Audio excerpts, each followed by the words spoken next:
नमस्कार। जैसे ही मौसम बदलता है, सर्दी खांसी घर घर की कहानी बन जाती है। तो आज हम देखेंगे कि आयुर्वेद इस आम सी लगने वाली परेशानी को किस नज़र से देखता है और उसके लिए क्या उपाय बताता है। सर्दी खांसी, अरे ये तो हर किसी की कहानी है ना। श्रुत भी अपनी बात इसी आम अनुभव से शुरू करता है जिससे हम सब तुरंत जुड़ जाते हैं। पर अच्छी बात यह है कि हमें परेशान होने की ज़रूरत नहीं है। हमारे पारंपरिक ज्ञान में इसका खजाना छुपा है।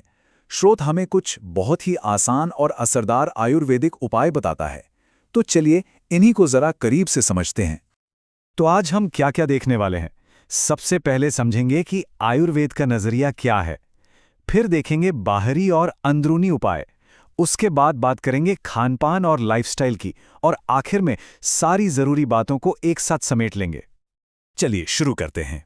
देखिए, आयुर्वेद की सबसे खास बात ही यही है। वो सिर्फ लक्षण यानी खांसी या जुकाम को दबाने का काम नहीं करता। उसका नजरिया बिल्कुल होलिस्टिक है। मतलब वो बीमारी की जड़ तक जाता है और शरीर की अपनी हीलिंग पावर को बढ़ाता है। तो सबसे पहले उन उपायों पर नजर डालते हैं जो बाहर से काम करते हैं। ये वो नुस्खे हैं जो हमें तुरंत राहत महसूस कराते हैं, मतलब इंस्टेंट रिलीफ। ये देखिए, एक बहुत ही दिलचस्प उपाय है, एक लेप। स्रोत के मुताबिक केसर और वेवच, जो एक औषधीय जड़ी बूटी है, दोनों को पानी में मिलाकर एक पेस्ट बनाना है। इस पेस्ट को नाक के आसपास और माथे पर लगाने से बंद नाक और सिरदर्द में काफी आराम मिल सकता है।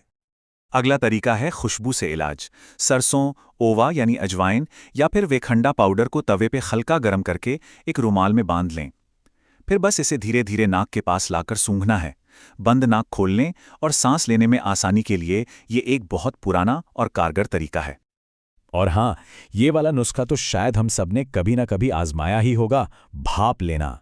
स्रोतो भी इस बेहद आसान लेकिन असरदार तरीके को सही बताता है। गर्म पानी की केतली से सीधे भाप लेना एक क्लासिक उपाय है।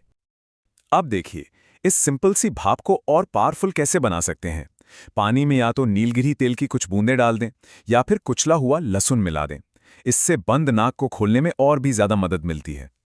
ठीक है, तो बाहर से तो आराम मिल गया, पर असली लड़ाई तो शरीर के अंदर लड़ी जाती है ना। तो चलिए अब उन अंदरूनी उपायों को देखते हैं जो हमारे शरीर को भीतर से मजबूत बनाकर बीमारी से लड़ने में मदद करते हैं। ये देखिए, कितना आसान और कितना असरदार नुस्खा है। तुलसी के रस में बस 1 से 2 चम्मच हल्दी पाउडर मिलाना है। तुलसी और हल्दी दोनों के औषधीय गुण तो हम सब जानते ही हैं, और ये दोनों ही चीजें आसानी से घर पर मिल जाती हैं। स्रोत में एक बड़े ही कमाल के हर्बल काढ़े का भी जिक्र है। जैसा कि आप देख सकते हैं, इसमें जीरा, काली मिर्च, पिपली, तुलसी, दालचीनी और पतीचा जैसी कई चीजें हैं। इन सबको मिलाकर बनाया गया काढ़ा पीने से शरीर को अंदर से गर्मी मिलती है और इम्यूनिटी भी मजबूत होती है। यहाँ एक खास आयुर्वेदिक दवा का जिक्र है, त्रिभुवन कीर्ति रस। स्रोत के मुताबिक इसे तब इस्तेमाल किया जाता है जब सर्दी खांसी के साथ तेज बुखार और बदन दर्द भी हो। इसका एक विकल्प आनंद भैरव रस भी बताया गया है। पर हाँ, एक बात का ध्यान रखना बहुत जरूरी है कि इस तरह की दवाएं हमेशा किसी एक्सपर्ट की सलाह पर ही लेनी चाहिए। एक और दमदार उपाय है चित्रक हरित की अवलेह। अवलेह मतलब एक तरह का आयुर्वेदिक जैम। स्रोत बताता है कि इसे 1 महीने तक दिन में 2 बार 1-1 चम्मच लेने से बार बार होने वाली सर्दी खांसी की परेशानी से बचने में मदद मिल सकती है। अच्छा, दवाइयां तो अपनी जगह हैं, पर आयुर्वेद कहता है कि असली बदलाव तो हमारी रोज की आदतों और खाने पीने से आता है।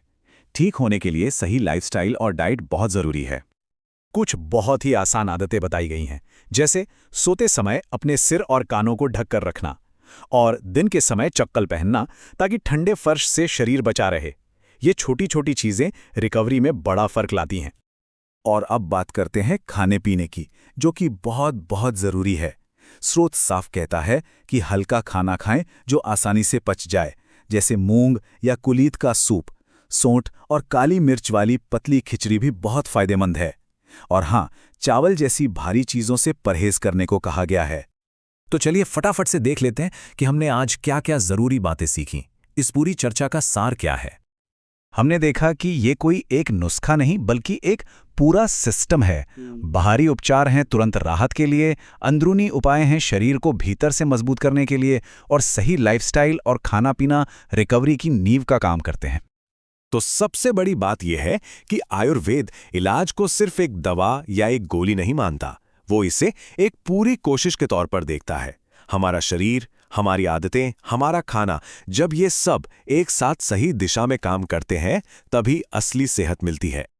और आखिर में ये पूरी बात हमें एक बहुत बड़े सवाल पर लाके छोड़ देती है। आज की इस भाग दौड़ भरी दुनिया में हमारा ये सदियों पुराना ज्ञान कितना प्रासंगिक है? ये एक ऐसा सवाल है जिस पर सोचना तो बनता है।